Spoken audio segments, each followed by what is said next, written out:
Dr. Powell really treated science as her religion growing up. She learned about the Mobius strip before she learned about Moses, and her father had graduate degrees in marine biology, genetics, and physiology before she was even 2 years old. And by then he was researching at Hanford Reservation to show the harmful effects of radioactivity on the environment. And really, if there's a gene that predisposes you to extensive schooling, then Dr. Powell inherited a double whammy. She chose to study human consciousness. Everything is relevant to human consciousness, even statistics. And Dr. Powell's passion is to experience and share the eureka moments that come with discovery, when all of the pieces of a puzzle fit together for the first time, to look for clues to a deeper understanding of the unsolved mysteries of human consciousness, drawing upon neuroscience, physics, psychology, spirituality, genetics, molecular biology, anthropology, and as she says, well, everything. Now, if you'd like more information about Dr. Powell and her absolutely fascinating work, please visit her website. It's DianeHennacyPowell.com. That's Diane with one N, and then HENNACY Powell with two L's.com. Well, Dr. Powell, welcome back to the show. Well, thank you, Stephen. It's a pleasure to be here. We're very excited to have you back, because as soon as I got wind of your new research, new discoveries, and all of your recent activities, I really wanted to get you back on the show with us. So we're grateful for you taking the time to be here. Well, Dr. Powell, I think the first thing I want to ask you is to share with us a little bit about what you've been working on this summer. Well, I have been fascinated by children who are severely autistic and reports of them being telepathic. And so what I've been doing is locating these children. I went and interviewed the family members and the people who work with this child this past spring, and presented my results at the Parapsychological Association's conference in May. And I want to continue to do that work. It's very exciting.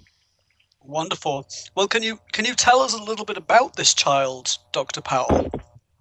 Yeah, so just to give you a little bit of background, I have been trying to model a scientifically based model for understanding consciousness that really incorporates all the data, and there's so much that gets ignored by neuroscience because it just doesn't make sense.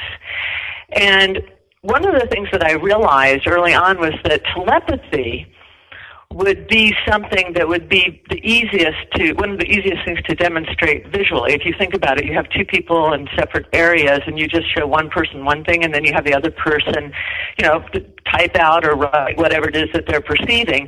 So it's very easy to document that. The problem with things like precognition is that, somebody can have a vision that something's going to happen in the future, and you don't know exactly when that's going to happen. So it makes it very difficult to research. So I saw telepathy as a very compelling thing to investigate, because it's also something that so many people report.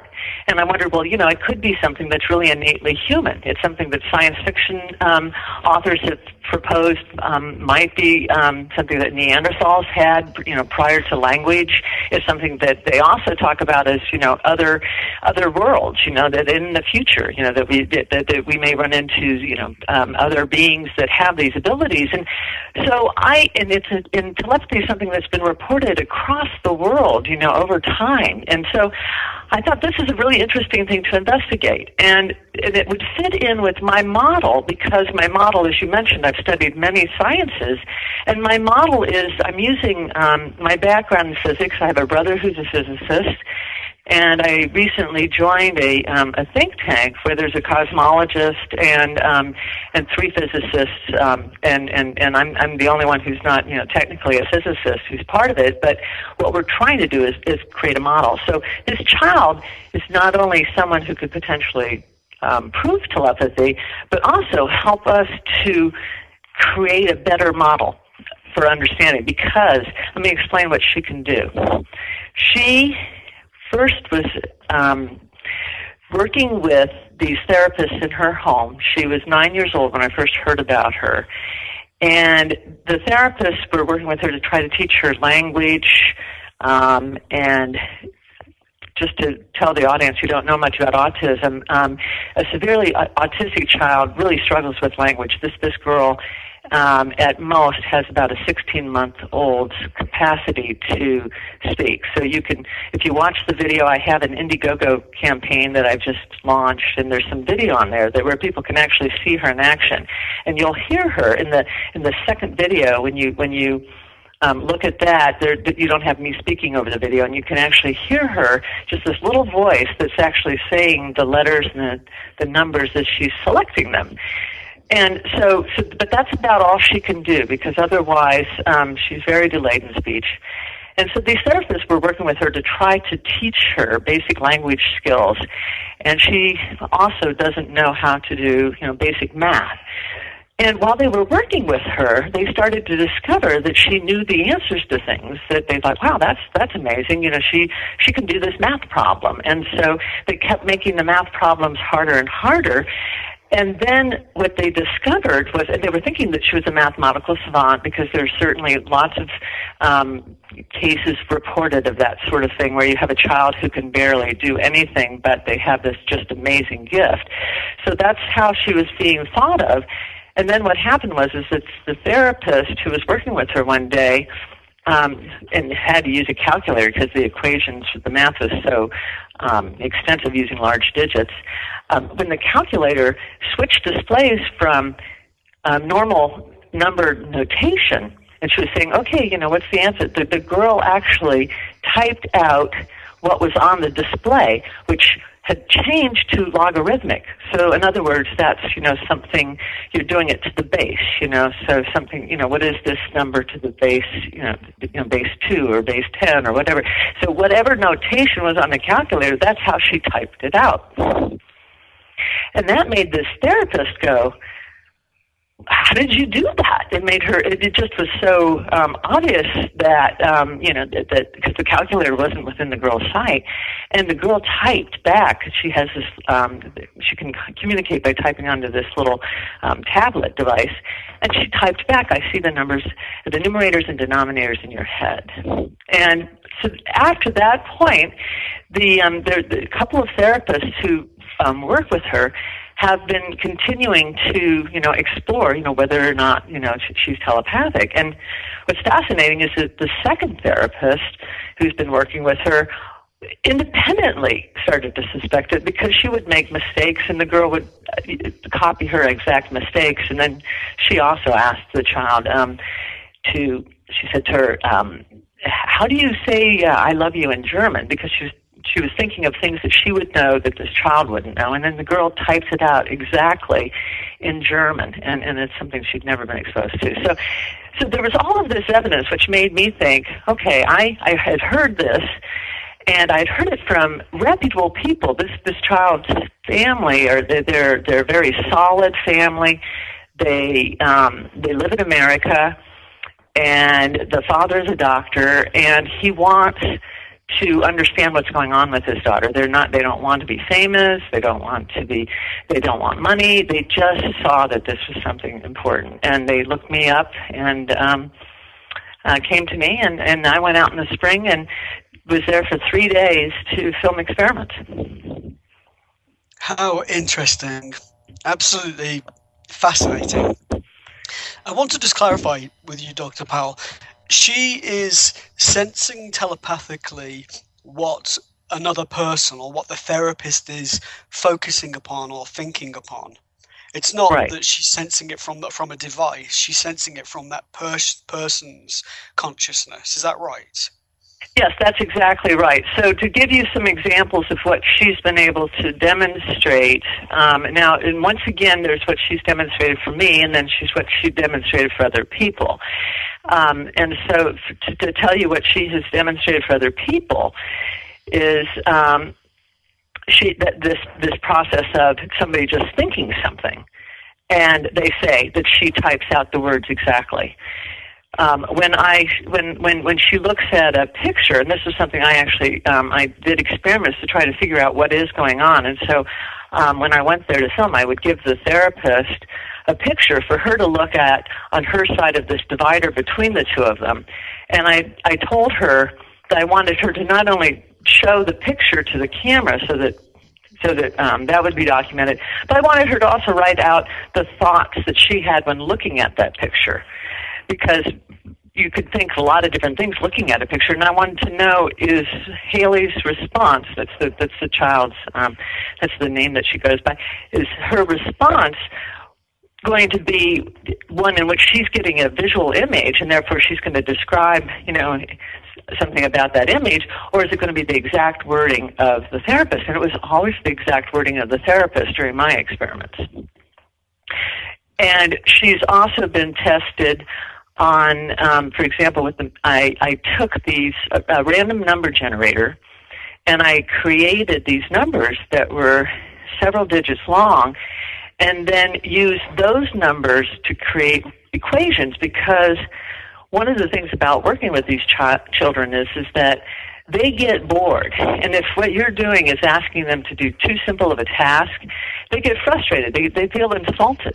And so knowing that, I made the task harder, and I created these equations that have, some of them are up to 18 digits in length if you include the number that's being, the number that's being multiplied and the numbers being divided and the answer. And the girl was asked to telepathically provide the numbers, all of the numbers in the equation, and the answer. And she did 10 equations with 162 digits in about 10 minutes, making only 7 errors, both of which she corrected on the second try. The odds against that are just staggering. Impossible. Absolutely brilliant. Is this typical of children or of adults even with autism? Have you heard of this this phenomenon, this incredible telepathic ability in other people that have autism? Yes. So what happened is that how this all started really is an interesting story. I've been studying autism for many years, and I became really interested in the autistic savants and people who, like, for example, people who, like Daniel Hennacy, who have this ability to these prodigious memories, where he knows pi, the repeating constant for, that's used mathematically that just keeps on repeating. He knows that to over 22,000 decimal points. And these mathematical savants who can't multiply at all. They can't do simple addition, but they can solve complex mathematical problems. Or these children who can't do math, but they can provide 6 or 7 digit primes just out of thin air. Oliver Sacks wrote about these two twins who would just toss them back and forth, these 6-digit primes back and forth with one another as a game. And to figure out a prime, that's a very complicated kind of algorithm. And when you ask these children, how do you do this? They don't know. They're not calculating in their head. The answer just pops up to them. And I thought, well, that's interesting. And the more I looked at their skills, the more I realized that I can't create a model for understanding them that makes sense.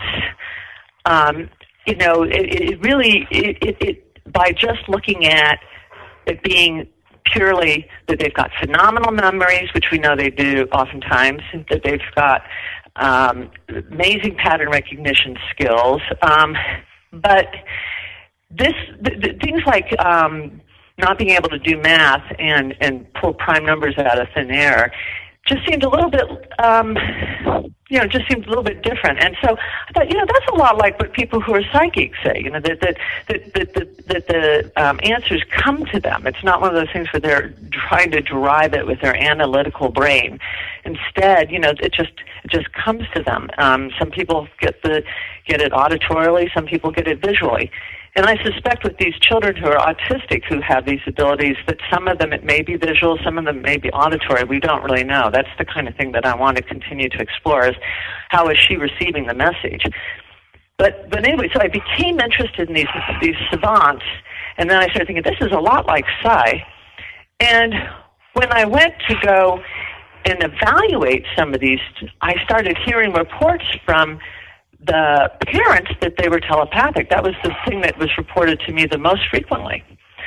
And I thought, oh, isn't that interesting? And I'd have parents say to me things like, I can't hide anything from her. You know, she knows how many, if I go into the kitchen and and I'm trying to keep her, from eating too many, chips or whatever, then, I won't let her know. And she'll, about the ones that are in the kitchen, and she'll say, oh, what about those other chips? And it's because she was reading reading the mind, and knowing from, the parents. So they find it really hard to hide things from them. And I thought, isn't that interesting? Let's set up some experiments to test this out. So I went to India in January to evaluate these children. And I came back, and shortly after I came back, I received an email from Martin White, who is a British film documentarian, who he produced films on autistic savants. And he had just returned from India, where he found out about this boy who was reportedly telepathic, and he went and he witnessed this child, and he wrote me this email, and he said, this child, really impressed me, and wanted to know, what was my experience with the children that I had seen. So after getting that as like an additional confirmation, it just reinforced, my thoughts that I think I'm on the right track. Wow. It's very exciting, isn't it? And really exciting that you're taking a very scientific approach to this, to actually creating a scientific model and working with physicists. What do the physicists make of this, Dr. Powell? Well, if you think about what physicists right now are trying to do, theoretical physicists, that is, they're really trying to take quantum physics, which is at the micro scale, it's a subatomic scale. They're trying to take that and they're trying to unify it with the theories of relativity, Einstein's work, that's on the macro scale. So there's this idea that there's a certain beauty to the idea that what's happening on the micro world and on the macro world are really sort of all just kind of an outgrowth of the same thing. And what people are finding is that if you look at if you look at the macro world, it's to understand the data, it really makes sense to think of it in terms of that we do live in a holographic universe. And this is something that a lot of, David Bohm is a, famous physicist who has presented this idea. So there are a number of people out there that have presented this idea. And what does living in a holographic universe mean? Living in a holographic universe means that all information is located everywhere. And if you think about it, that really is it's a fascinating concept. And so, the use of the term holograph comes from the ability to create these three-dimensional images. If you take light, laser light, that's very coherent, and you split the beam, while capturing this three-dimensional object, you can then take that image, and when the beams come back together, you can create this image that you can actually walk around. It's totally three-dimensional. And if you were to take it and to break it or divide it into pieces, each one of those sections would contain the whole image. So somehow all of the information about that entire image keeps getting contained, and if you keep breaking it, it's all contained in each one of those little pieces. And so if you think of that as sort of an analogy for how information is organized in the universe, and you think of that as being something that we see not just in the form of the macro and the micro, but you think of it as something that we as human beings could potentially experience, what would that be like? If all of the information about all of space-time is present everywhere, then if we could possibly tap into it, wouldn't that be what we call psychic? It would. Absolutely it would. And what reaction did you get when you presented this information at the conference you attended in the summer, Dr. Powell? Because I know that scientists are often very skeptical. What did they have to say? Well, the scientific conference that I presented at was the Parapsychological Association's conference, and it was they've been having annual conferences for over 50 years now, and all of these really renowned parapsychologists were there. I felt it was wonderful to be able to present in the Bay Area because people like Stephen Schwartz and Charlie Tart and Russell Targ and Gary Schwartz came in from Arizona, and Dean Radin was there, and Marilyn Schlitz was there. It was just this incredible gathering of all of these people who are parapsychologists who probably about 100 of us, who are really trying to push this paradigm forward. And when I presented my data, John Ryan, from the Ryan Center, he said to me, I'm sorry, not John Ryan, John Palmer. He said to me, he was surprised. He said, how can you stand there so calmly? He said, your data, he said, this data is so staggering. He was surprised that I could be so calm in presenting it. So people were very impressed with this girl's amazing accuracy on these equations, and that's probably the best segment there, in terms of accuracy. On those, she was over 90% accurate on each equation. And we don't have that kind of data. We don't in telepathy experiments. But here's the problem, but it's a solvable problem. But the problem is that when I went to go film Haley in the spring, it was really a reconnaissance mission. I had heard about her. I wanted to see if I could, is this real? Is she going to be able to demonstrate it? I had instructed the therapist and the family that she needed to do any kind of sessions with the therapist doing telepathy with a barrier between her and the therapist. And for an autistic child, introducing something like that, any kind of change, is extremely challenging. They resist it. And so I was preparing them over the winter for me to come in the spring by having this barrier between them. And what happened was that, and this happens with autistic children, is that you'll see some regression back to an earlier sort of stage of development if they are a little stressed. And so what happened was she went back from, she was typing independently into a tablet. She went from doing that to working again with stencil boards with the therapist, who would hold the stencil board sort of on the other side, on the other side of the barrier in front of Haley, while herself staying behind her side and keeping the test stimulus on her side so that Haley couldn't see it, and asking Haley, please read my mind. What am I looking at? That sort of thing. And so what happened is that the therapist would be doing that, and Haley would be on her side, and she would use her pencil to select the letters or numbers from the stencils. And as I said, the poking at a letter, and as their selection is how she learned to type and language in the first place. So she went back to doing that.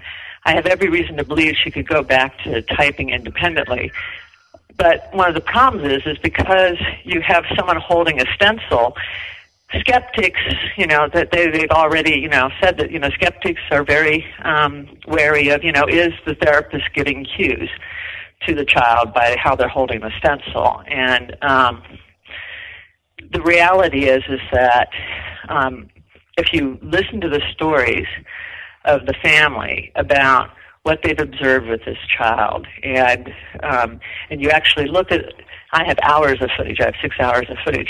And you look at the footage of this child, you see that it's not that the therapist is giving her cues, but it's one of those things where it's just so mind-blowing that, it's just hard for people to digest at first.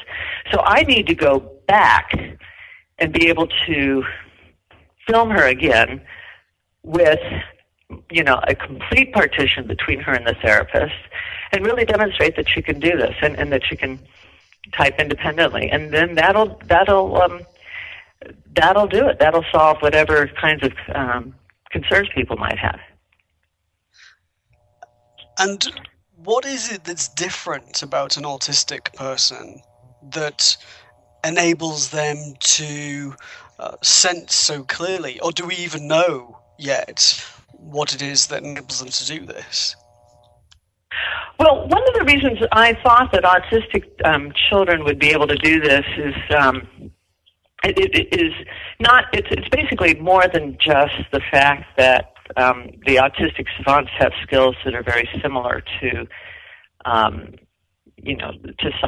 It goes beyond that because, first of all, I'm a neuropsychiatrist, and I look at the brain, and even though I think that the brain really shapes our experience of consciousness, which is different from saying that, that it is it's what creates consciousness, or any of the other assumptions that we make. But we do know that it shapes our experience of consciousness, and that people have different experiences. And so if someone never experiences anything psychic, then it's hard for them to imagine. People who have those experiences frequently, they just take it as part of life. And so I thought, well, what's different about the brains of people that have these experiences regularly and the ones who don't? And so I took my background to look at the populations of people in which these experiences are reported the most. And I found that they have certain things in common about the way that their brain works. And one thing is something that a lot of people already know, and that is that the right hemisphere of the brain is much more intuitive, whereas the left side of the brain is so much more analytical. And and the left hemisphere of the brain actually inhibits the right hemisphere. And so it's really, for most of us, it's what's the dominant the dominant sort of processor most of the time. And we have to kind of get out of that. We have to get out of get out of that analytical mind to allow this information to bubble up, because we tend to want to, second guess things or analyze things. So that's one characteristic. And people with autism have left hemisphere damage. It's one of the reasons why they have such difficulty with language. And it's one of the reasons why they, so many of them are, for example, like Haley, they're nonverbal. So that was one of my thoughts. And then also thinking about the fact that they're nonverbal gives them high motivation.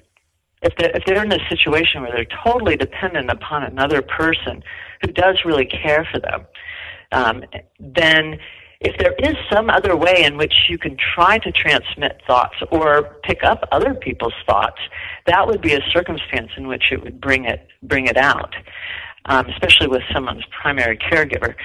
And then another thing is that people with autism, because of the fact that their outermost part of their brain, it's wired differently than ours, it makes them actually less conceptual in their thinking. In other words, we tend to miss a lot of information by labeling something. And so the beauty of a label is that it's got a lot of information compacted into one word, like, oak tree. But there's all this specific information about that specific tree, in my front yard, that would be lost if all I said was oak tree. And so when you think conceptually, the using these shortcuts like the words, you're losing a lot of information. Whereas people who are autistic, they don't think conceptually; they see what's there. So they don't have a lot of the perceptual distortions that we have, because we have certain expectations about what we will and will not see. And that's one of the, that's where a lot of our errors occur. Change blindness is a well-known phenomenon that's been documented by showing people. There's this one famous movie where there are these people playing basketball, and you're asked as an audience to watch this movie. These people playing basketball, and to keep your eyes on the ball. And this person wearing a gorilla suit walks right into the center of the basketball court, and people are still playing basketball. And then after you see the movie, people say, "Okay, did you notice anything unusual about that movie?" And a high percentage of people will not even see the person in the gorilla suit. But then when you show them the movie again after telling them that, they're like, "Oh yeah, of course it's there." And so that's because we see what we expect to see, and we don't see what we don't expect to see, unless we're really open-minded. So with autism, they don't have these kind of expectations. So they have a much they have much less of a sort of inhibition on their thought processes. It's incredible. It really is. Well, Dr. Powell, we're going to take a short break, and then we will resume the interview. Thank you. A new era in psychic services has begun. PsychicAccess.com. You can connect with our psychic advisors by telephone or chat 24 hours a day, 7 days a week. All of our psychic advisors are interviewed, fully verified, and accuracy tested, assuring you quality service. We are living in some very troubled times right now. More and more, the world's problems are affecting us on a personal level. You don't have to deal with this alone. Our highly accurate psychics, caring advisors, and talented mediums can help with situations you are currently experiencing and can let you know what the future may hold for you. All new customers get a free 6-minute reading. All you have to do is register. Why not visit us now and get a free reading at PsychicAccess.com.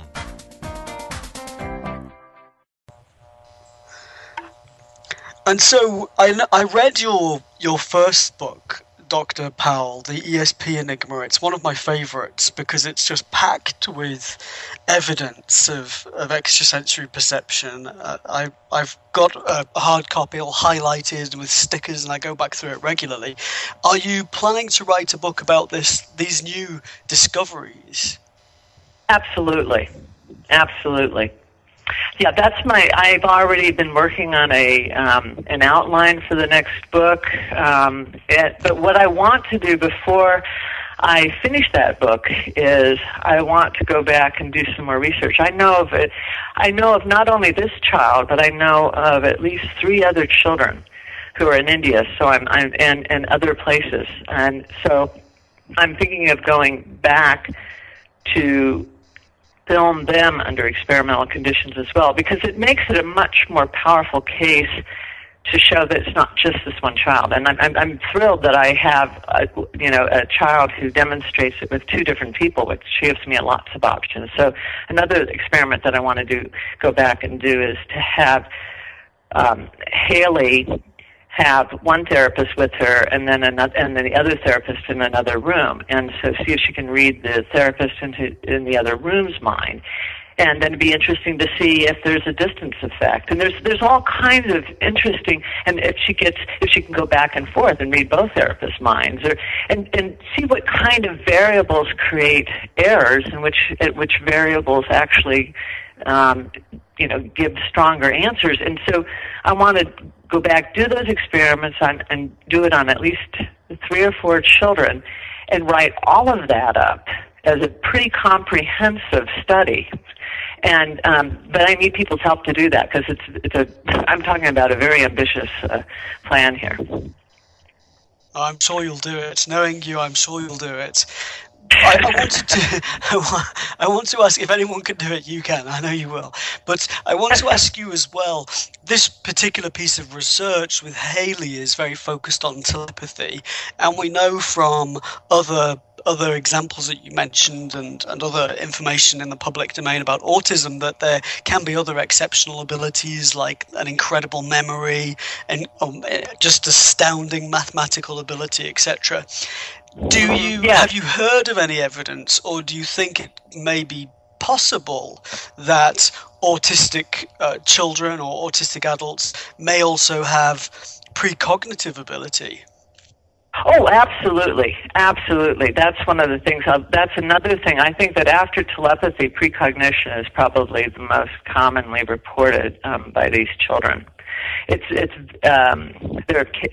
one famous case where this girl who was an autistic savant, she had this dream that her father died of a heart attack at the dining room table, and the next day he died of a heart attack at the dining room table, and this is the exact way that she had the dream. There are lots of precognitions that this one child in India who I evaluated named Vishal, he has precognitions on a regular basis, and so that's something that I want to document, though. It's to hear about it afterwards is not as compelling as being able to document, okay, these are the precognitions, and then seeing, what comes true. But also I'd like to actually experimentally do the kinds of things like, for example, there have been experiments on precognition in which you test to see if someone, you can test for the future by saying, I'm going to show you something in the future. And you yourself don't even know what it looks like. And you can ask the child, what is it going to look like? And so there are different ways in which you can test it, which I want to do. But absolutely, these children, I really think that, there is a lot here. I mean, these children report all kinds of things, and what's fascinating is they report things that they're not really being exposed to. I mean, they're not being raised with families that are telling them about things like past lives, but some of these children report past lives. What is that? I was reading some people think, oh, well, with autistic savants, one of the theories for autistic savants is that, well, maybe their last life they were a famous musician, and that's why now at 4 years old, without a single piano lesson, they can play like this. Well, that's one hypothesis, but it's still, then you have to understand, what's the mechanism behind past lives. And so, and this theory that I'm working on with these physicists, all of that, in which all of the information is available everywhere, it explains everything, including those kinds of things. It doesn't have to be woo-woo. See, because what it is we're talking about information. One of the things to think about, and this is another, I'm taking it on a slightly different tack here to give people another way of thinking of this. A fractal is similar to a hologram in that in a fractal, what you have is that as you keep adding on to the shape, what gets added on has the same, it continues to have the same shape as what the whole has. So it has this beautiful sort of what we call self-referential quality to it. So we have lots of fractals in nature. An example is like the shape of a nautilus or the shape of a pine cone. And what you have there is that the development is happening, the growth is happening on the periphery, but somehow there's this awareness always, just like there is in human development or any development of any organism, when you're talking about from the very beginning, just talk about cells that are dividing in the very beginning. It's like, when you look at that embryological development, that happens so rapid, fast, and it just so much is going on so rapidly. It's like, how does it even know where it's going, right? And so if there's information about everything everywhere, then that explains that. And so I think that this is a fundamental characteristic of how the universe in nature is organized, and that our human consciousness, if it could tap into it, then it means that it would be able to access information. So that means clairvoyance, clairaudience, remote viewing, precognition. All of those things are traveling in space, space-time, where you've got that information somehow. It's very exciting. You must be extremely excited. I am. I am. I feel very blessed. I feel very blessed to be at this place, because to me as a scientist, this is just one of the most fascinating things to be studying, and then to have this possibility of this kind of setup where I'm actually, the kind of experiments I'm doing are ones in which I'm probing by setting up experiments and seeing how is this information telepathically being transmitted in a way where it's a simple kind of system. You see what I'm saying? As I say, if I modify variables like distance, how many people know the answer, give conflicting, if I give her conflicting information, like what if, the therapist is trying to hold two pictures in her mind at the same time? What does that look like? These things are actually, they may or may not interest your audience, but these are all interesting questions for people who are interested in physics, because they will help to inform our model for understanding the universe. There's this direct relationship between consciousness and the universe, and that seems to have been, that with the scientific revolution, there, and the scientific method and all of that, they sort of sterilize science, but actually by putting back into science the sort of using intuition, and that's the kind of scientist I am. I use my intuition, I get hunches, but I want to back it up with the data. That's a great way to function. To be able to do that. We get asked a lot about psychic development of intuition, and I always say having intuition and developing intuition is wonderful, but we should validate somehow as well. So I love that you're taking that approach. And I wanted to say to you, Dr. Powell, we're blessed and to have scientists and psychiatrists of your caliber doing this extremely important research, and it's extremely interesting that as well as proving that telepathy exists, you're exploring the very difficult task of, well, how does this work? So that's extremely exciting as well. I want to ask you though, do you think that the ability of the child to actually sense the information telepathically is also related to the ability of the person transmitting the information, or not? Well, this is what's interesting, is that this girl has only been tested with these two therapists. So it may be that she could be telepathic with a lot of people. We don't know. One of the mother's reasons for wanting me to come and evaluate the child and really get a better understanding of this is that she wants to know, can this child read my thoughts?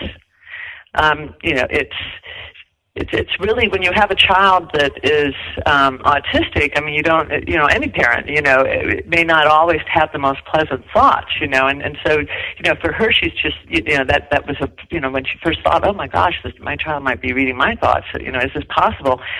And we haven't tested that, but it's possible she may be able to, maybe that she was reading my thoughts. I don't know. I want to go back and see. But one of the things that's interesting is that some of the errors that Haley made during the experiment, when I talked with the therapist after the experiment, the therapist, one of them had finals the next day, and she said to me, I know that, Haley was getting frustrated because, because of me, sometimes I wasn't focusing. Isn't that interesting? It really is. It's just incredibly exciting. Well, Diana, can I ask you about a certain TV appearance or not? Oh, sure. Yeah, what would you like to know? Well, I know that you told me that you were interviewed as part of the production for the next Ancient Aliens series. I wanted to ask you about that partly because I'm really excited that you're going to be on the show, but also it made me think about the scope of the show and whether the scope is changing from the theme of aliens to subjects such as telepathy. Well, the show, it's interesting because I'm actually going to be on 2 episodes. And they were both shot back to back, actually, after I spoke at the Parapsychological Association's meeting. And one of the episodes is on genius. And so I talked about Einstein and the brain and genius and autistic savants and some other things. But I think that show, what they said to me, that another thing that they're very interested in is not just this whole issue of whether or not aliens came to the earth or whether or not they're still among us or whatever, but they're also interested in this concept of universal mind, which to me, by universal mind, they really mean this ability to tap into this, sort of consciousness, where all of the information is, and so it fits more into that category because they realize people are interested in that too. Excellent. Now, how long do you think your research is going to take, and when do you think we might expect to see the next book? Well, I'm going to. I'm allowing myself about 18 months because you never know when you're dealing with long distance travel and autistic children where you're trying to make modifications to their routine, and so I'm allowing myself about a year. I think that I should be able to accomplish all of this research in a year, and then there's the time to put together, the documentation and analyze the data and everything. So I'm thinking that about I'm aiming for July 2016 we're producing a full-length documentary film. Because I'm having to go film these children anyway, and then to have that combined with footage, with experts talking about what you're seeing, and I think it would just make an extremely fascinating documentary. I have a filmographer who's had films that have been seen in over 200 countries around the world, and he wants to work with me. So I'm thinking of timing my next book actually with the, to come just shortly before the film, because I want to really have the new research in there as well. Brilliant. Really, really exciting. And how can we stay up to speed with your research, Dr. Powell? I know you have a great website and you issue blogs. How can we stay in tune with your discoveries? Well, I've started because I want to have as much say over the documentation of this phenomenon as possible, and because it's not just a film documentary, but it's also science. And so what I'm doing right now is I started an Indiegogo campaign to raise money so that I can dedicate the time to go travel to India, the United Arab Emirates, and other places, spend time with these children, get the film footage I need, and really compile this. I can't. The way I've been doing it now is I go for 2 weeks and then come back, and it just it's not the way to go. I really need to be able to just go and do it. So that's why I started the campaign. And the more money I can raise, then the more control I have over what the documentary looks like, and then I can create the documentary and present it to people. And so that's that's what I'm. That's my intention, and there's people can sign up for the Indiegogo campaign. It's called the Telepathy Project, and if for a $20 Join Our Team membership, people will get. I'm going to be sending people updates specifically about this research, including video clips and that sort of thing, to those people who help support the campaign. And then of course, if people want to read about other things that I do, I have a free newsletter and free blog that people can sign up for at my website. Wonderful. And how do we find out about contributing then towards this new piece of research? Is there a link on your website? Yes, there is, yes. Okay, so we can go to DianeHennacyPowell.com and we can find the information there and make a contribution to support the research and the project.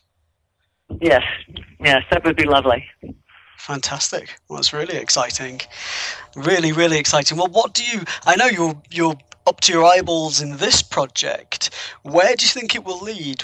Do you have your eye on any particular phenomenon or project beyond this one? I'm sure you're not short of ideas. Oh, you mean after proving telepathy and precognition and coming up with the unification of the physics? After I finish all that, those are all projects I'm really very interested in. I also, at the Parapsychological Conference, Stephen Schwartz and I started talking about collaborating on a study about remote healing. I have a colleague who's at the University of Minnesota, and he has an endowed chair, and he was one of the people who was instrumental in creating much of the neuroimaging that we have today. He was the ground floor of diffuser tensor imaging, which is where we can see the anatomy, and so. Once I've had a chance to study these children, then what I want to do is I actually want to look at their neuroanatomy. I have certain hypotheses about how I think that their brains are wired. So I really want to. It's modeling more clearly how it is that our brain sort of navigates the hologram, if you will. So that's very much part of the project as well. Well, we wish you lots of luck, Dr. Powell, and we're very thankful that you joined us today. And we'll certainly be following your work, looking out for you on Ancient Aliens, and waiting in anticipation for your documentary and the book. So thank you very much for joining us, and thank you again for doing this work, because it's thank you. And thank you for having the show and having me on it. You're welcome. You're very welcome. We wish you all the best for the future. And we'll be staying in tune with what you're up to. Okay, well, thank you. We'll talk again. Thank you, Dr. Powell. Hello, my name is Res Miranda. If you're having relationship, career, or life issues, I'm inviting you to experience what it's like to have access to professional, highly accurate psychics and spiritual advisors you can trust to care and help you. Register now to get your free 6-minute reading by telephone or chat. Get answers. Get access. Psychic access, 24 hours a day, 7 days a week. PsychicAccess.com. I just jumped at the chance